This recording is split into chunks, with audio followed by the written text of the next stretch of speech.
Hello दोस्तों, आज 19 दिसंबर 2020 और 19 दिसंबर 2020 से जितने भी हरियाणा करंट अफेयर क्वेश्चन बनते हैं हम सब इस वीडियो में डिस्कस करेंगे और साथ ही साथ उनके बारे में कुछ एक्स्ट्रा फैक्ट भी पढ़ेंगे। इसलिए आप वीडियो को पूरा ध्यान से देखिए और लास्ट में आपके लिए क्वेश्चन भी देखते हैं कि तैयारी किस लेवल पर पहुंच चुकी है। और आप इस करंट अफेयर की पीडीएफ फाइल नीचे डिस्क्रिप्शन से भी डाउनलोड कर सकते हैं। तो चलते हैं पहले क्वेश्चन पर। क्वेश्चन नंबर 1 है, हाल ही में मिलिट्री फेस्टिवल का आयोजन कहाँ पर होगा? तो इसका राइट आंसर होगा ऑप्शन बी, चंडीगढ़ में मिलिट्री फेस्टिवल का आयोजन किया जाएगा। और इस फेस्टिवल में मिलिट्री के वरिष्ठ अधिकारी, जो रिटायर हो चुके हुए अधिकारी और साथ में विद्यार्थी या छात्रों के साथ एक सम्मेलन किया जाएगा, जिसमें मिलिट्री के पुराने हथियार, वेपन, गाड़ियों के बारे में विद्यार्थियों को जानकारी दी जाएगी। और ये फेस्टिवल चंडीगढ़ में होगा और चंडीगढ़ हरियाणा राज्य की राजधानी है, इसलिए यहाँ से भी क्वेश्चन पूछे जाते हैं। तो अब चंडीगढ़ के बारे में पढ़ लेते हैं कुछ। और जबकि बार जब मिलिट्री फेस्टिवल आयोजन किया जा रहा है, इसका थीम है जय जवान जय किसान। और अब पढ़ लेते हैं चंडीगढ़ के बारे में। चंडीगढ़ चंडी मंदिर के नाम पर इसका नाम चंडीगढ़ पड़ा था। इसे सिटी ब्यूटीफुल भी कहते हैं। और चंडीगढ़ राजधानी क्षेत्र में कौन कौन आता है? तो पंचकुला, जीरकपुर और मोहाली इसके राजधानी क्षेत्र में आते हैं। ये तीन इसके क्षेत्र राजधानी क्षेत्र में आते हैं। और चंडीगढ़ में एक लोकसभा की सीट है, जहाँ से भारतीय जनता पार्टी की किरण खेर यहाँ से सांसद है वर्तमान में। और चंडीगढ़ शहर किसने बनाया था? तो ली कार्बूजर इसके शिल्पकार हैं।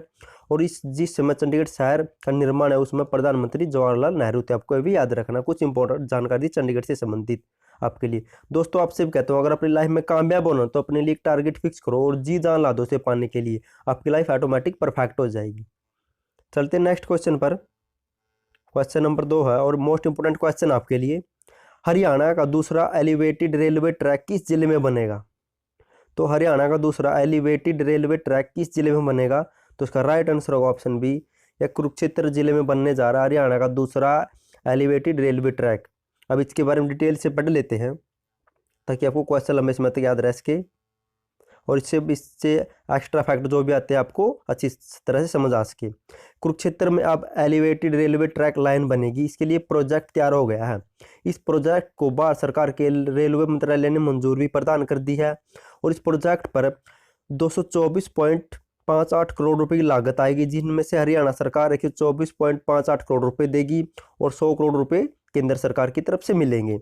और इस प्रोजेक्ट को Haryana rail infrastructure development corporation limited ने तैयार किया है। और ये तो दूसरा है। और पहला एलिवेटेड रेलवे ट्रैक कहाँ पर है? और ये क्वेश्चन आपके लिए मोस्ट इंपोर्टेंट है, क्योंकि जो ये पहला एलिवेटेड रेलवे ट्रैक है ये दुनिया का नहीं, ये हमारे भारत देश का पहला एलिवेटेड रेलवे ट्रैक है, जो रोहतक से गोहाना में बना है। और रोहतक में बना है, 4 किलोमीटर की लंबाई है और 314 करोड़ रुपए की लागत है इस पर।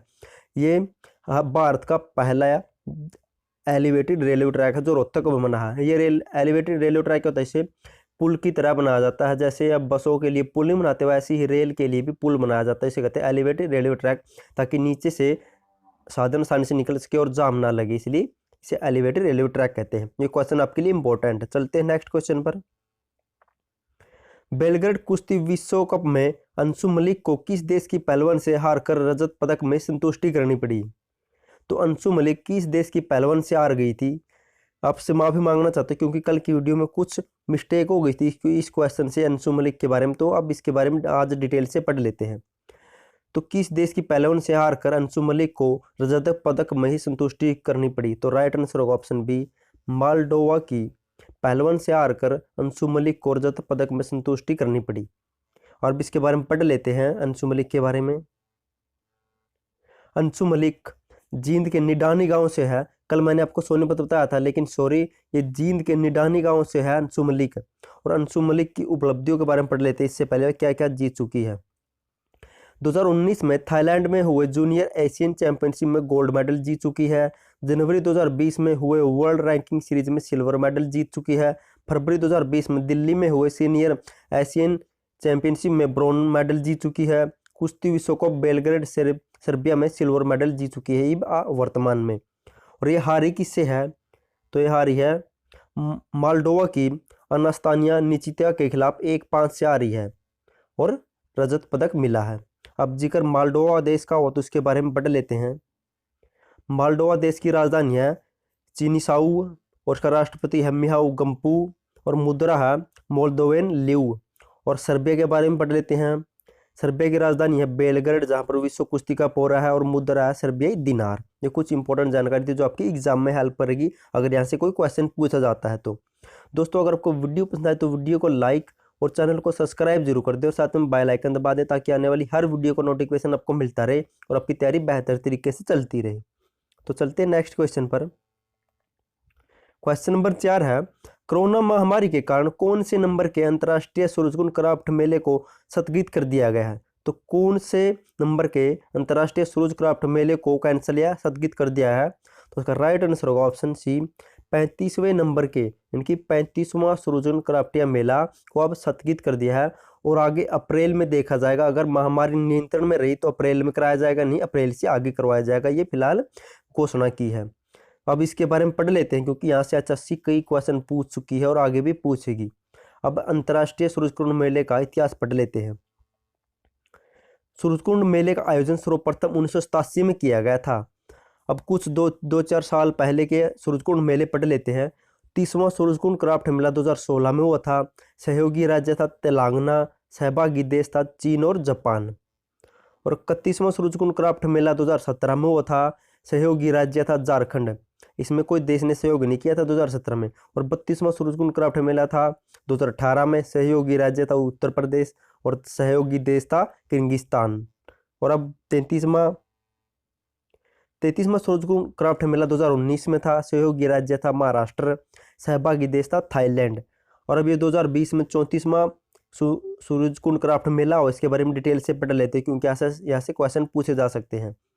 34वां सूरजकुंड क्राफ्ट मेला 2020 में 1 फरवरी से 16 फरवरी तक इसका आयोजन हुआ और उद्घाटन किया था राष्ट्रपति रामनाथ कोविंद ने। और यहाँ से पार्टनर कंट्री है, सहयोगी देश था उज्बेकिस्तान। थीम स्टेट या विषय राज्य था हिमाचल प्रदेश। हिमाचल प्रदेश को दूसरी बार सूरजकुंड मेले में भागीदार बनने का मौका मिला है। पहली बार हिमाचल प्रदेश 1996 में भागीदार बना था और मेला में पहली बार 40 देश भाग ले रहे, आपको ये भी याद रखना। और 2020 में होने वाला मेला हुआ था जो प्लास्टिक मुक्त मेला बनाया गया था। ये कुछ इंपॉर्टेंट जानकारी, यहाँ से क्वेश्चन जरूर पूछ जाएंगे, तो आप इसे प्लीज नोट करके रट लेना। चलते हैं नेक्स्ट क्वेश्चन पर। क्वेश्चन नंबर 5 है, अंतर्राष्ट्रीय गीता महोत्सव 2020 में किस राज्य के मुख्यमंत्री हिस्सा लेंगे? तो किस राज्य के मुख्यमंत्री भी हिस्सा लेने जा रहे हैं अंतर्राष्ट्रीय गीता महोत्सव 2020 में?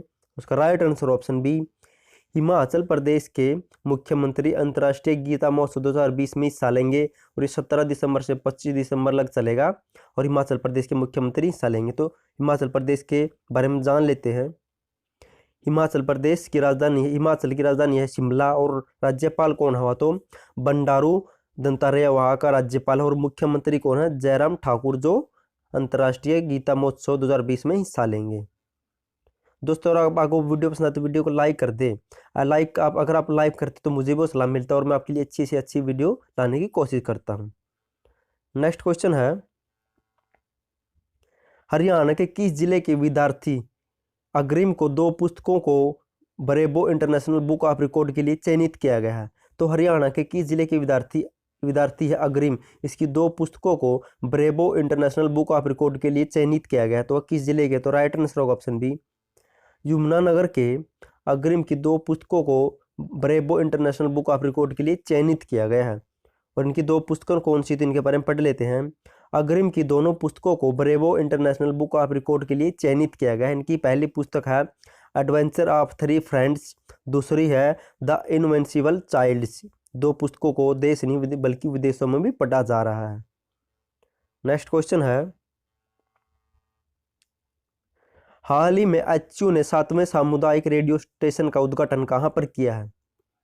तो उसका राइट आंसर होगा ऑप्शन डी, सिरसा में HU यूनिवर्सिटी ने, चौधरी चरण यूनिवर्सिटी ने अपने 7वें सामुदायिक रेडियो स्टेशन का उद्घाटन किया है।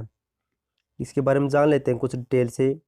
चौधरी चरण सिंह हरियाणा कृषि विद्यालय एक 7 सामुदायिक रेडियो स्टेशन स्थापित करने वाला देश का पहला कृषि विश्वविद्यालय बन गया है। और ये 7 रेडियो स्टेशन कहाँ पर स्थापित है? तो एक हिसार HU यूनिवर्सिटी में है, रोहतक है, झज्जर है, पानीपत है, कुरुक्षेत्र है, सिरसा और जींद। ये कुल मिलाकर 7 हो गई।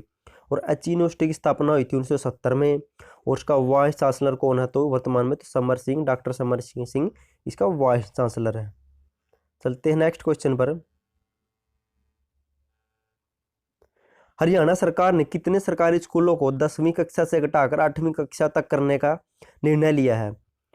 तो इसका राइट आंसर होगा ऑप्शन सी, 52 स्कूलों को हरियाणा सरकार 10वीं कक्षा से घटाकर 8वीं कक्षा तक करने का निर्णय लिया है। और ये ऐसा क्यों किया गया इसके बारे में बता देते हैं। हरियाणा शिक्षा बोर्ड ने फैसला लिया कि वह 52 स्कूलों को 10वीं से 8वीं तक करेगी, क्योंकि 52 स्कूलों में विद्यार्थियों की संख्या 50 और 70 से कम है। यानी कि जो भी 10वीं के स्कूल है, अगर वहाँ पर 50 से कम विद्यार्थी है तो उन्हें भी बदला जाएगा, और जहाँ पर 12वीं तक के स्कूल है अगर वहाँ पर विद्यार्थियों की संख्या 70 से कम है उन्हें भी 8वीं तक कर दिया जाएगा। और जो 10वीं के स्कूल है इनको दूसरे गांव में विलय कर दिया जाएगा, 8वीं कर दिया जाएगा। और जो 12वीं तक के स्कूल है उन्हें भी 9वीं से 12वीं तक के विद्यार्थियों को दूसरे गाँव के स्कूल में विलय कर दिया जाएगा। ये भी आपको याद रखना है, क्योंकि वहाँ पर अगर 10वीं कक्षा में 50 से कम है और 12वीं तक के स्कूल में अगर 70 विद्यार्थियों से कम है तो उन्हें बंद कर दिया जाएगा, 8वीं तक कर दिया जाएगा। अब Haryana school board of education की स्थापना 1969 में चंडीगढ़ में हुई थी और 1981 में से भिवानी में शिफ्ट कर दिया था, और चेयरमैन है वर्तमान में जगबीर बोरा। ये भी कुछ इंपॉर्टेंट जानकारी है। चलते हैं नेक्स्ट क्वेश्चन पर। दोस्तों, अगर आपको किसी भी एग्जाम में अपना सिलेक्शन पाना है या एग्जाम को क्रैक करना है तो आपको मॉक टेस्ट देना बहुत ज़रूरी है, क्योंकि मॉक टेस्ट देने से आपको पता जाता है कि एग्जाम का पैटर्न क्या है और आप कितने समय में कितने क्वेश्चन कर सकते हैं और आप किस सब्जेक्ट में कमज़ोर है, ताकि आप वहाँ से अच्छी तैयारी कर सकें।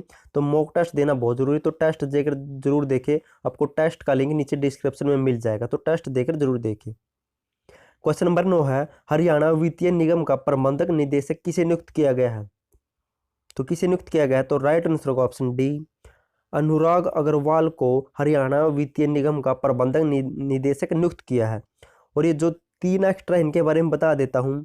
अशोक कुमार ये पानीपत से है, इन्हें उत्तराखंड का डीजीपी नियुक्त किया गया है। और राजेश बिंदल ने Jammu and Kashmir high court के चीफ जस्टिस नियुक्त किए गए हैं। और ये विजय सिंह यादव है, ये डीजीपी नियुक्त किए गए हैं त्रिपुरा के। आपको ये भी याद रखना है, और ये रेवाड़ी से है विजय सिंह यादव। चलते हैं नेक्स्ट क्वेश्चन पर, इनके बारे में पढ़ लेते हैं। अनुराग अग्रवाल के बारे में, मुख्य निर्वाचन अधिकारी व निर्वाचन विभाग के प्रधान सचिव तथा हरियाणा राज्य औद्योगिक आधारभूत संरचना विकास निगम के प्रबंधक निदेशक अनुराग अग्रवाल को उनके वर्तमान कार्यभार के अलावा हरियाणा वित्तीय निगम का प्रबंधक निदेशक नियुक्त भी कर दिया गया है। इनकी इसके अलावा ये हरियाणा निर्वाचन आयोग के मुख्य अधिकारी भी है और औद्योगिक आधारभूत सूचना के विकास के निगम के प्रबंधक निदेशक भी, और साथ में इन्हें हरियाणा वित्तीय निगम का भी निदेशक बना दिया गया है। चलते नेक्स्ट क्वेश्चन पर। मैंने पिछली वीडियो में आपसे क्वेश्चन पूछा था, हरियाणा के किस जिले के सरकारी अस्पताल का नाम अटल बिहारी वाजपेयी रखा गया? तो बहुत से बच्चों ने राइट आंसर दिया। थैंक यू सो मच आपका आंसर देने के लिए। तो इसका राइट आंसर होगा ऑप्शन डी, फरीदाबाद के सरकारी अस्पताल का नाम बदलकर अटल बिहारी वाजपेयी रख दिया है। और आज का क्वेश्चन है, देखते हैं कि तैयारी किस लेवल पर पहुंच चुकी है। हरियाणा का कौन सा जिला हर घर नल कलेक्शन पाने वाला पहला जिला बन गया है? तो हरियाणा का कौन सा जिला हर घर नल कनेक्शन पाने वाला पहला जिला बन गया? अगर आपको इसका आंसर पता तो कमेंट जरूर करना। कमेंट करने से आपको क्वेश्चन लंबे समय तक याद रहता है और आप आसानी से भूल नहीं पाते, इसलिए कमेंट जरूर करें और उसके अंदर डिटेल में लिखिए उस क्वेश्चन आंसर को, ताकि आपको लंबे समय तक याद रह सके। और दोस्तों, आप टेस्ट देना मत भूलना, टेस्ट का लिंक आपको नीचे डिस्क्रिप्शन में मिल जाएगा और हम आपके डेली मॉक टेस्ट लाते रहते हैं। दोस्तों, आपका वीडियो देखने के लिए थैंक यू सो मच।